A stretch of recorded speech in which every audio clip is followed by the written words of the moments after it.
नमस्कार मित्रों। हम लोगों ने अष्टावक्र महाग्रंथ अष्टावक्र की गीता पे चर्चा शुरू की थी।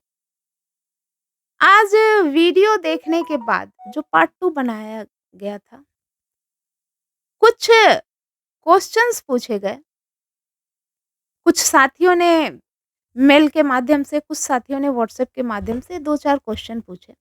तो मैं चाह रही हूँ कि उस क्वेश्चन का निदान मैं वीडियो के माध्यम से अपने समझ के अकॉर्डिंग करने का प्रयास करूँ। यदि आप संतुष्ट हो तो बताएँ ज़रूर, और यदि लगे कि नहीं, आपका व्यू इसमें वैरी करता है, तो वो भी ज़रूर बताएँ।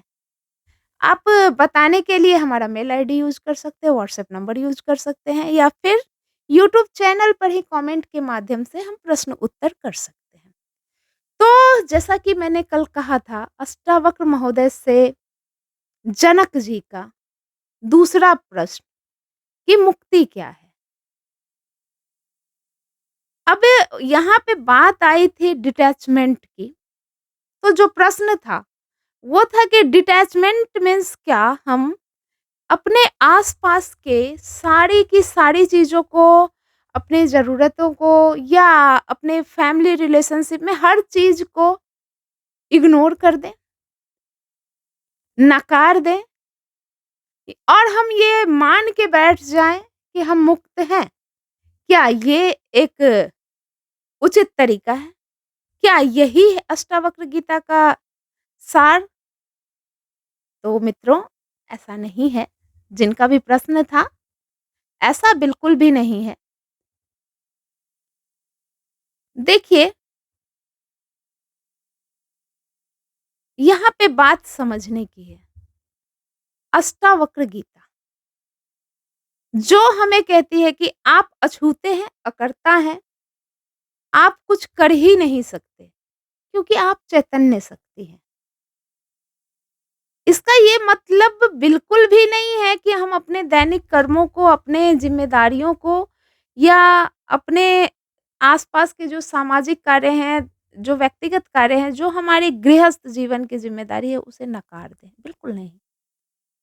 यहाँ पे बात, एक मैं कहानी सुनाती हूँ पहले। प्रश्न आशीष जी का था, तो इसे सुनिएगा ज़रूर आशीष जी। देखिए, एक गाँव में एक मज़दूर था, मज़दूर किसान। वो एक महात्मा के पास गया और महात्मा के पास जाके बोला कि मुझे ना बहुत ही सुलझे हुए और दिव्य गुरु की तलाश है, जो मेरे अंदर के अंधकार को मिटा दे, कि आप मुझे उनका पता बता दीजिए। तो महात्मा ने उन्हें कुछ लक्षण बताए कि जो जो कोई व्यक्ति आपको बड़ी-बड़ी दाढ़ियों वाला, पेड़ के नीचे बैठा हुआ, एक मुद्रा बताई जो इस मुद्रा में बैठा हुआ मिल जाए, उसके सामने कमंडल रखा होगा और वो बिल्कुल शांत भाव से बैठा होगा, उसके चेहरे पर एक दिव्यता होगी। आप उन्हें ढूँढ लो और वही आपके जीवन के अंधकार को मिटा के आपको प्रकाशमान कर सकते हैं। वो मज़दूर किसान घूमना शुरू किया। उसने बहुत चक्कर लगाए, जंगलों-जंगल, गाँव के गाँव घूम गया। घूमने के बाद लगभग वो 20 साल बाद लौटा और उसे सद्गुरु नहीं मिले, उसे ऐसा कोई व्यक्ति नहीं मिला। लेकिन जब वो घर लौटा, तो रास्ते में वो फिर से उसी व्यक्ति से मिला, जिसने उन्हें गुरु के लक्षण बताए थे। उसने देखा कि वो उसी पेड़ के नीचे बैठा है, एक पेड़ के नीचे, आसन लगाए हुए है, सामने कमंडल है, मंत्रोच्चारण कर रहा है और चेहरे पे बिल्कुल एक प्रकाश की भांति दिव्यता है। वो वहाँ बैठ के रोने लग गया और बोला कि आपने मुझे पहले क्यों नहीं बताया? तो देखिए आशीष जी, बात ये है ना कि यदि पहले बता देते, तो फिर वो तलाश की जो एक गहरी तलब थी, वो खत्म हो जाती और फिर वो प्रकाशमान भी नहीं हो पाता क्योंकि उसे लगता है कि बिना मेहनत के ही मिल गया तो इसकी कोई वैल्यू नहीं है। मतलब वो अंदर से बिना एक्सपीरियंस के यदि आप कहेंगे ना कि मैं मुक्त हो गया, तो ये तो बुद्धि की का छलावना है कि चलो ये और अच्छी बात है कि बुद्धि की कुटिलता आपको कह रही है कि अष्टावक्र जी ने कहा है कि आप अकर्ता हैं, कुछ करने की ज़रूरत नहीं है, आप मुक्त हो गए। तो यहाँ पे ये बात नहीं है, यहाँ बात यात्रा की है। अष्टावक्र जी का मुक्ति का जो सिद्धांत है, वो ऐसा नहीं है कि सब कुछ छोड़ देना है। वो ऐसा है कि जो भी कर्म आप कर रहे हैं, उसे आप अंत तक इस लेवल तक कीजिए, जिस लेवल तक में आप बिल्कुल अपना 100% अपना 1000% लगा दीजिए और उसके बाद यदि लगे कि कुछ रह गया है या जो प्राप्त करना चाह रहे थे, वो नहीं मिला है या फिर अंदर प्रकाशमान उस कार्य को करते-करते लगे कि नहीं अब बस ठहर जाना है, मुझे जो भी चाहिए था वो सब मिल चुका है। तो वहाँ पे एक कसौटी के रूप में अष्टावक्र गीता है। आप अपने एक्सपीरियंस को उस कसौटी पे कस सकते हैं कि हाँ, सही कह रहे थे कि कितना भी भटकने से बहुत फ़ायदा नहीं है, बल्कि हमें रुक के समझने की ज़रूरत है और अपने एक्सपीरियंस की ज़रूरत है। कोई भी ग्रंथ या कोई भी व्यक्ति आपको मुक्त नहीं कर सकता।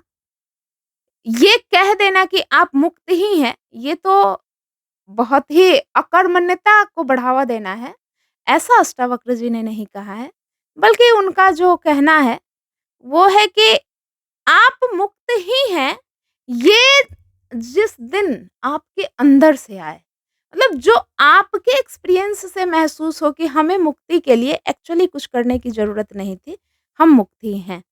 जैसे कि एक आदमी है, वो बहुत गरीब रहता है, कई बार ऐसा होता है। तो उसके अंदर की लालसा होती है कि वो पैसे अर्न कर ले, बेसिक नीड फुलफिल होती है, फिर उसे और लालसा बढ़ती है और लालसा बढ़ती है और एक पॉइंट ऐसा आता है, जब उसे लगता है कि अब बहुत हो गया और जीवन में इन सब चीज़ों का कुछ ख़ास महत्व नहीं है। फिर यदि वो ये कहता है कि हम एक शांत और मुक्त आत्मा हैं, तो ये बातें उसके एक्सपीरियंस से आई है। लेकिन एक व्यक्ति यदि इस आड़ में आलस्य को बढ़ावा दे रहा है कि हम बिल्कुल अकर्मण्य नहीं हो जाए क्योंकि हम तो अछूते हैं ही, तो ये बुद्धि की कुटिलता है। यदि ऐसा नहीं होता, तो गौतम बुद्ध के समय में भी अष्टावक्र गीता उपलब्ध थी और उन्होंने भी पढ़ा था। स्वामी विवेकानंद जी ने भी अष्टावक्र गीता को पढ़ा था और रामकृष्ण परमहंस ने भी अष्टावक्र की गीता को पढ़ा और सम्यक प्रयास भी इसका सम्यक अभ्यास भी किया था। तो फिर उन लोगों ने इतने सारे प्रयास क्यों किए? क्योंकि गौतम बुद्ध ने कभी नहीं कहा कि पेड़ के नीचे बैठ जाओ ज्ञान प्राप्त हो जाएगा। उन्हें पेड़ के नीचे ज्ञान इसलिए प्राप्त हुआ क्योंकि उनके जीवन का एक्सपीरियंस था कि सब कुछ छोड़ के इतना भटकने के बाद भी जब हम स्थिर हो गए तब उन्हें एहसास हुआ कि ये सब चीज़ें तो बस ऊपरी छलावा थी, बात कुछ और है। हम एक चैतन्य आत्मा मात्र हैं, हम एक समुद्र जैसे हैं, हम ब्रह्म हैं और हम अपने आप को लहरें मान रहे हैं। तो जब तक ठीक से समंदर में लहरें नहीं उठे, पानी को इस बात का एहसास थोड़ी होगा कि हम समंदर हैं। उसी तरह से अपनी पूरी ऊर्जा का इस्तेमाल जब तक करके आप कार्य को नहीं करेंगे, जो भी कार्य आपने चुना हो, तब तक यह बात आपके एक्सपीरियंस में नहीं आ सकती है कि आप मुक्त हैं या किसी के भी एक्सपीरियंस में नहीं आ सकती है। बुद्धि से इस बात को समझना तो बड़ा आसान है कि हम एक फ़ॉर्मूला है जिसके अकॉर्डिंग हम बीच में बैठे हैं, आनंद स्वरूप मुक्त आत्मा है। ये बातें एक कसौटी है, एक सच्ची बात है। जैसे कि देखिए सुनार के पास आप लोग जाते होंगे ना? सोनार के पास जाते हैं और सोने को क्या करते हैं ना, सोनार सोने को चेक करता है। तो सोनार के पास एक काला पत्थर रखा होता है, उस पत्थर पे घिस के सोनार धातु को चेक करता है और उससे पता चलता है कौन-सा धातु सोना है और कौन-सा नकली है। वैसे ही जब आप अपनी पूरी यात्रा कर लेंगे, तो आपके पास उपनिषद के सूत्र हो गए, सांख्य दर्शन है या जो भी वेद हैं या अष्टावक्र गीता कहें, कृष्ण की गीता कहें, ये सब कसौटी की तरह है कि भई आपका जीवन का एक्सपीरियंस है ना, अब परेशान मत होना। यही सत्य है कि आपका पूरी जर्नी आपके कर्मों का जो बुना हुआ जाल है, उसके अकॉर्डिंग आपको पूरी करनी है और पूरी करने के बाद आपका जो एक्सपीरियंस होगा कि एक्चुअली इस सब में बहुत कुछ रखा नहीं है और हम तो बिल्कुल निरंकार, शांत चित्त, अछूते चैतन्य शक्ति हैं। ये एक्सपीरियंस की बात है। ये अगर अंदर से आए, एक्सपीरियंस से आए तो बात कुछ बनेगी। ये यदि बुद्धि ने कहा है, तो फिर आप समझ लेना कि आपको अकर्मण्य बनाने का यह एक छलावा है।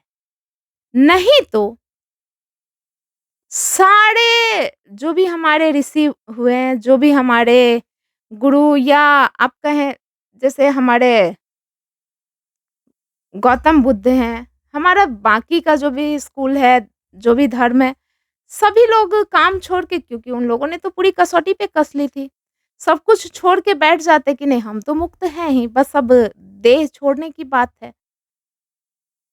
देखो अंदर से एक दम लालच, एक महत्वाकांक्षा पूरी तरह जब छूट जाए, महत्वाकांक्षा छूटने को बुद्धिमत्ता से एक्सप्लेन करना बहुत आसान है।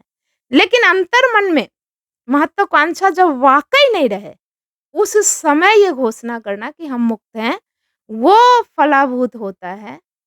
ऐसा नहीं है कि हम अंदर से देख रहे हैं कि अरे हमने तो कहा, हमने तो घोषणा की कि हम मुक्त हैं पर हम हुए नहीं। यह भी एक महत्वाकांक्षा है। पूरी तरह से आकांक्षा से, पूरी तरह से अपने सारे महत्वाकांक्षा से बाहर निकल जाना, जो कर्मफल है, जैसे ही हमारा प्रारब्ध है, उस हिसाब से जीवन की घटनाएँ घटती चली जाएँगी। वर्तमान समय में हम अपने कर्मों का ध्यान रख के उत्कृष्ट कर्म एवं अपनी क्षमताओं का जैसे मानव बॉडी की जो क्षमता है ना, मानव मस्तिष्क की क्षमता, आपको जो देह मिला है इसकी क्षमता, आपको जो मस्तिष्क मिला है इसकी क्षमताओं का पूर्णतः इस्तेमाल करके अपने कर्म चक्र को जब हम खत्म करेंगे, तब जाके ये चेतना को हमारे रियल एक्सपीरियंस होगा। सच में महत्वाकांक्षाएँ खत्म हो जाएँगी और तब फिर आप कह सकते हैं ये एक अंदर से आने वाली बात है।